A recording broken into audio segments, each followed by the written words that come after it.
अगर मैं कहूं कि नेताजी सुभाष चंद्र बोस की मौत कभी साबित ही नहीं हुई तो ये कहानी शुरू होती है साल 1945 से, जब दुनिया दूसरे विश्व युद्ध के अंत की ओर बढ़ रही थी और नेताजी अंग्रेजों के लिए सबसे बड़ा खतरा बन चुके थे आजाद हिंद फौज के साथ। आधिकारिक रिकॉर्ड बताते हैं कि 18 अगस्त 1945 को ताइवान में एक विमान दुर्घटना हुई और उसी में नेताजी की मौत हो गई। लेकिन हैरानी की बात यह है कि ना उनकी कोई लाश मिली, ना डीएनए प्रमाण और ना ही कोई पक्का चश्मदीद गवाह सामने आया। इसी शक की वजह से भारत सरकार ने 3 जांच आयोग बनाए, जिनमें से मुखर्जी आयोग ने साफ कहा कि विमान दुर्घटना का कोई ठोस सबूत नहीं है।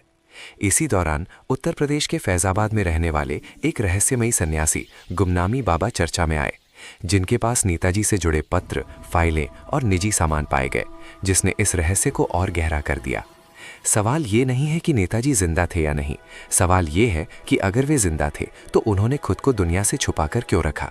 क्या देश में अशांति फैलने के डर से, या फिर किसी ऐसे सच की वजह से जिसे कभी सामने नहीं आने दिया गया?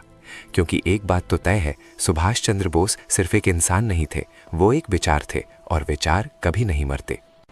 India will be free. We shall fight until the last Briton leaves our shores.